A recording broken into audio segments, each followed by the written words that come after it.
How's it going? Daniel Grimmett here from Make a Living Producing.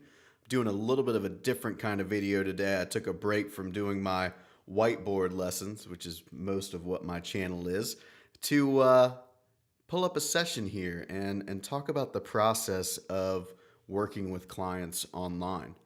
I've been chatting with a couple of producers over the past day or two and realized that some of them were intrigued by the idea of collaborating with clients online and getting paid to work remotely, but were a little bit unsure of how that worked. And it's really not a tough concept. It's probably what you think it would be, you know? The quick rundown is we do a pre-production call with the client to discuss the creative direction of the song. We usually get some kind of demo if they're a songwriter. Sometimes they're not, and we're making something from scratch. But in a lot of cases, if they're a songwriter, they send us a demo. Sometimes, if we're lucky, it's to a click track. Sometimes it's only an acapella. Sometimes it is, you know, a work tape, if you will. So they're playing guitar or piano or something, but it's not to a click. Maybe they just recorded it on their phone. That's typically the three ways that we receive files. Now, acapella can be the toughest one, especially if they don't really play an instrument as a reference, because just naturally when we sing acapella, we can go in and out of key. So for that, we have a little bit of extra legwork that we have to do, which is kind of creating a chord progression to go underneath that acapella. And typically I just re-sing it, or if you don't sing, you can kind of play the melody on a keyboard, because the goal is we need to take the song and arrange it to, you know, a click track in our session. So dropping in a acapella and just working around it that way, if they didn't record it to a click, can be a little difficult. Not difficult, but there's just a couple of extra steps. Same if they've done you know, just a work tape, but it's not done to a click. We kind of have to play. That's the first step is, okay, what's the song arrangement? Let's learn it real quick and just lay down some piano chords or guitar, whatever your instrument of choice is. And, you know, I just lay out intro, verse, pre-chorus, chorus, all that stuff. Now, sometimes another option here, I hope I'm not confusing you. Just want to show you all the different ways that I receive files. Sometimes they may be hiring us to help them with some songwriting or arrangement. So for example, what I'm going to show you, the song that I did here, not too much needed to be done with it, but her post-chorus was a bit long.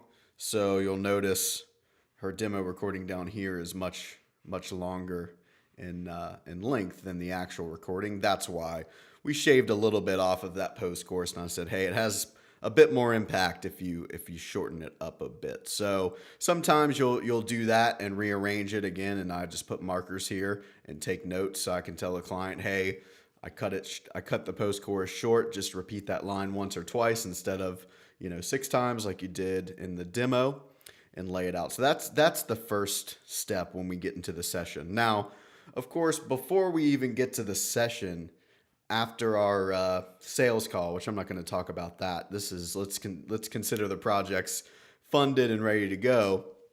Before I even dive in and you know, get to work, I like to have a pre-production call with the client, because it's our goal when we're working with someone online. We're not in the same room with them, so we have to quickly learn their taste and get very clear about the direction of their song. So I actually included a PDF download with my recommended questions. There's a link in the description. So if you're not sure what to ask on a pre-production call, download that guide. It'll help you out there.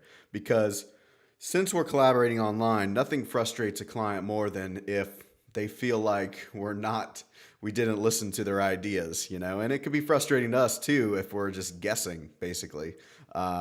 So I like to get as clear as possible on that pre-production call so that I don't have to guess, so that I can learn their taste very quickly. And that's going to limit the amount of revisions that we have to do. And, you know, revisions are probably the biggest hiccup when it comes to online collaboration. I'll just be honest with you. It's the revisions are the toughest part of doing it. When you're in the same room with someone, you can make decisions there on the fly. With this, you can't. So being really good at communicating, being a clear communicator, is essential. So there's not that many downsides to online collaboration. There's certainly more upsides, and I made another video you can check out with my where I list the benefits of working online. But that is a tough one. So first step, we get super clear on our pre-production call. Usually the artist is sending some reference songs, and the goal for this particular artist, the song that I have pulled up here, she was kind of transitioning from doing acoustic stuff, a little softer singer-songwriter, into electronic pop. So part of it was just helping her develop a sound. And I'll kind of show you what I did here. Now, I'm not going to do a full production tutorial or anything like that. I'm just trying to show you the process so you can see and be like, oh, okay, that's not so bad. Here's how it's done. If you want production tutorials, you can go check out Make Pop Music YouTube channel. That's more of that vibe. So let's pull up here. Like I said, on this particular project, I was fortunate enough to get a demo that was done to a click track. That's like the most ideal situation. We don't always get that, but it usually makes things go a little quicker because we can just toss it into the session and start building around it. So let me play just through the first verse and chorus what she had, and then I'll show you how I built out the track, and then of course the final mix, and just walk you through the process. So here's the demo I got.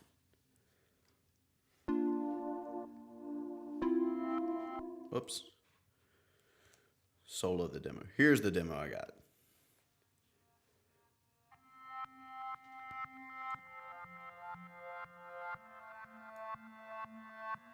The water's rising like a flame. Your words, they echo in my brain. You know just when to say, to pull me in and push me away. Tell me again, it won't hurt tonight. Tell me again. So you get the idea there. So not a bad demo. It's got some funky. I'm not sure why the vocals were panned left, but whatever. It was enough to get by, and in a lot of cases, that's more than what we usually get. Just depends on the artist and the client and their skill sets. So what I typically do first is I knew that listening through the song, I wanted to chop the arrangement down a bit. Like I mentioned earlier, just shorten the post choruses. I thought they were a bit long. So as far as anything else, didn't change the arrangement at all. I stuck with her arrangement. Same chord progressions. Sometimes if I feel like I have a better chord progression for their melody, I'll change it, but I liked what she had, so I rolled with it. It seemed to fit. So first thing I typically do is I lay out the parts like kind of while I'm learning the song. So I'll just pull up a piano and go through and play the chords and say, okay, that's my intro. What does the verse sound like? I'll learn the verse, lay it out and mark the verse, pre-chorus, chorus, post-chorus. Usually at that point I can start copy and pasting things over just to literally have a piano track of the song. That's it. So once I have that, it can go a couple of different ways. Sometimes I'll dive right into drums and go ahead and build out the percussion track first. The drums usually take the longest, at least for me. So I'll usually do that first. In this case, I didn't. In this case, I started with a little bit of sound design on the primary keyboard part, because for the most part, this song is, not much is going on. There's some percussion stuff and keys. So I knew that the main key part was going to be really important. So I just doubled my piano track and got some synths going first, just to set the mood and the tone of the song. So this is what these are.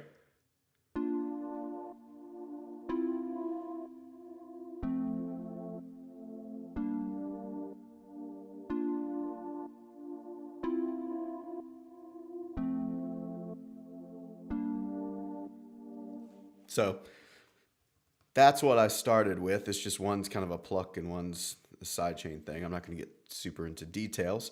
So I'll start with that, get like the main sort of sound of the song. And this, like I said, if I start with the drums, then I'll focus on that first. But with this, I really wanted to set the mood of the song first. So I actually started with the keys. Did the same thing in the chorus. The chorus has a similar sounds going on, but slightly different. And what did I do next? So I had that. I didn't add any more, bass or pads or anything like that. So I had just the main keyboards for all the parts, and then I moved to the drums. So the solo of the drums. And the drums for this one were pretty fun to make. It's actually really, really loop based in the verses. So one of the loops is from That Sound pack, and then the rest are from the Tastemaker Volume 1 pack from Make Pop Music. And they're really just weird loops. And for this song, it made sense to have something kind of quirky in there. That was her style. So as part of helping her develop a sound, we wanted to go pop, kind of indie pop, but we wanted some more oddities in there, if you will. So here's the loops I have going on, and there's just like 4 or 5 of them stacked up with a couple of impacts and a couple cymbal swells and some snaps that come in. But besides that, it's just loops happening.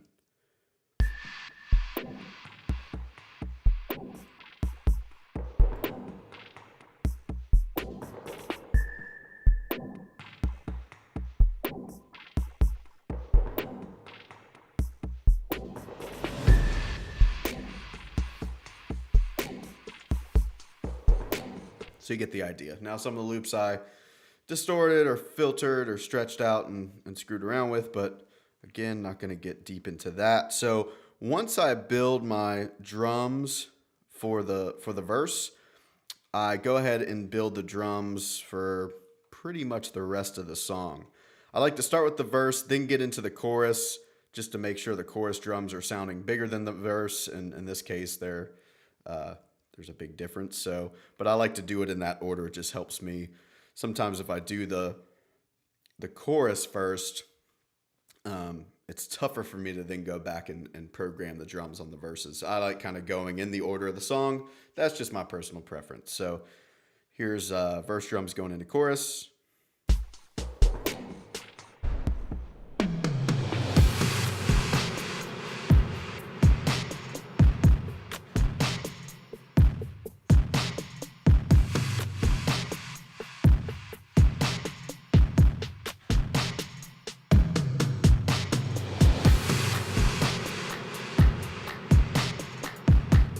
So there you have it. Nothing too fancy. As far as how I, choose different rhythms and stuff, that's probably a video that would be better suited for the Make Pop Music channel, and a video that's better suited by someone else besides me teaching that. Again, I'm just kind of sticking to just showing you the process of working online. So we started with the demo. I showed you that I laid out the arrangement first, made any changes to the arrangement, then started getting my main sound, which was a keyboard sound to set the mood. Then I started programming drums. And from there, I just, I produced the song. Start adding bass in. Again, I typically start with the verses when I'm producing, then move into the pre-chorus, and then in the chorus. Spend a lot of time with that. I just like working that way. It gives me a better idea of how the arc of the song is going. So yes, that's how I do it. What else do I need to tell you? Okay, yeah. So once I figure this all out, sort it all out, I make a instrumental bounce for the artist, send it to her, and I have some kind of notes about, hey, here's the direction I took. Sometimes, or not sometimes, a lot of times artists, if we want to build authority with them, if they're a new artist, again, this is my first time working with this particular artist, we can build authority by explaining why we did what we did, why we chose these sounds, why we decided to cut the post-chorus down. Instead of just singing them a track and say, hey, here you go, what do you think? I like to note out, say, hey, I'm excited to show you what we've created. I've attached it below. Before you dive in, here are a few notes to consider, and just kind of walk them through, gets their mindset right, and explains what you've done. So when they listen to it, like, oh, okay, cool, that makes sense. That's helped cut down on revisions. I noticed in the beginning I would just send the track out, and I would get a bunch of revisions back. But when I sent it out and kind of explained what I was doing, it made more sense to them. So, fortunately, on this song, there were only a couple of revisions in the instrumental, and it was just a couple of sound design changes on some of the instruments, and maybe we swapped out some of the build-ups and stuff. So that's it.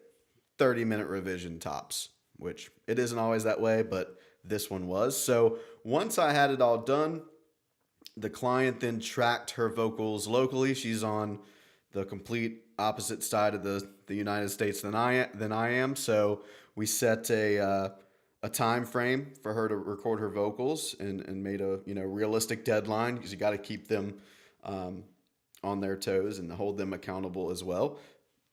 And she had no problem with that. She dived in and got the vocals done in a couple of days, sent them back. And two things I do from this point. Now, some of you may do all this stuff yourself. I prefer to farm it out. So the first thing I did was, let's see, down here, she had sent a bunch of vocals. So she kind of doubled, tripled a lot of stuff. I helped her, decide what to do. I said, go ahead and just grab a triple of the lead stuff, doubles of everything else, and we'll sort it out.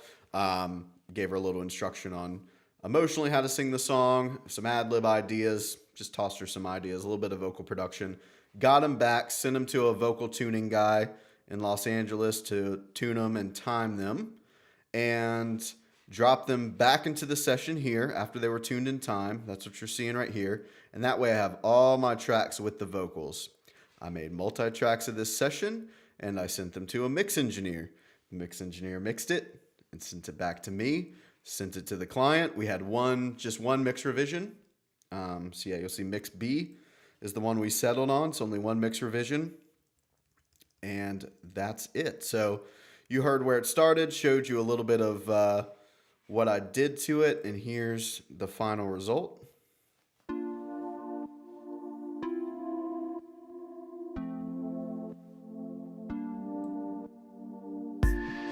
water's rising like a flood. Your words, they echo in my blood. You know just what to say, to pull me in and push me away. Tell me again, this won't hurt tonight. Tell me again why you think you're right. Tell me again why you have to go, when all you do is push and pull, push and pull.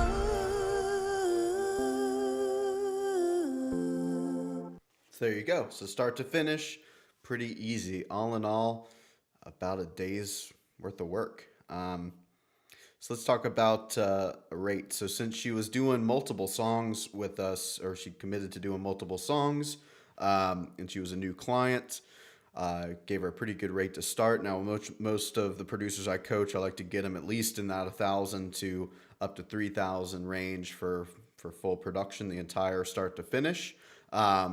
Since I farm out the mixing and vocal editing, I build that in. But I'd say for the day's worth of work, around $800 or $900 I netted on this. So that's why I like the online stuff. If I was working at a studio for a day rate, a big day rate would be $400, or $300 a day, depending on where you live. There's some obviously places where the day rates are 600, things like that. But there's a lot of producers that can knock two of these out in a day. So that's where the money really stacks up. That's why I like doing it. And for the most part, it's still pretty affordable for the artist. You know, if she has to go and spend days in a studio, then it actually ends up being more in a lot of cases. And since most of our clients either have day jobs or they're on tour, they're performing artists, they don't a lot of times have time to just stop their life and go into a studio for 12 hours a day. So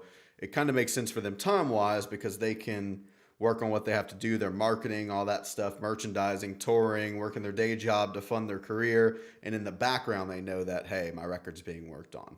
And the result that we wanted to get for this particular client is her desire was to kind of break out of the realm of her local scene, which was more the acoustic live performance stuff, and go more into the pop and sync world.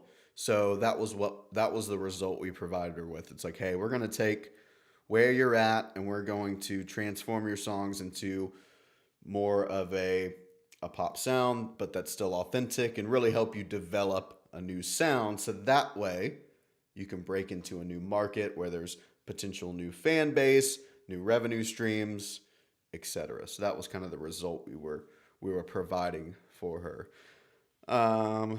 Anything else that I want to talk about? I think that's it. Again, in the description, I'll have a little PDF guide to the questions that I like to ask on pre-production calls, just to get clear about the artist's vision for the song and input our ideas and all that stuff. And yeah, hope that explained it. Hope that demystified a little bit of the online collaboration process. It's easy. You get some kind of demo from them, something you can work with. You lay it out in your DAW first, the arrangement. You make tweaks to the arrangement if you need to. You build a track. You get their approval on it. You get their vocals on it. You get those vocals tuned and edited if you need to.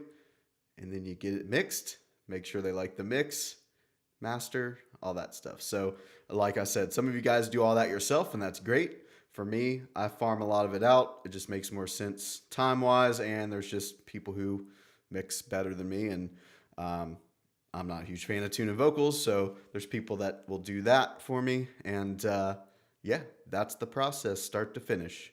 Hope that helps.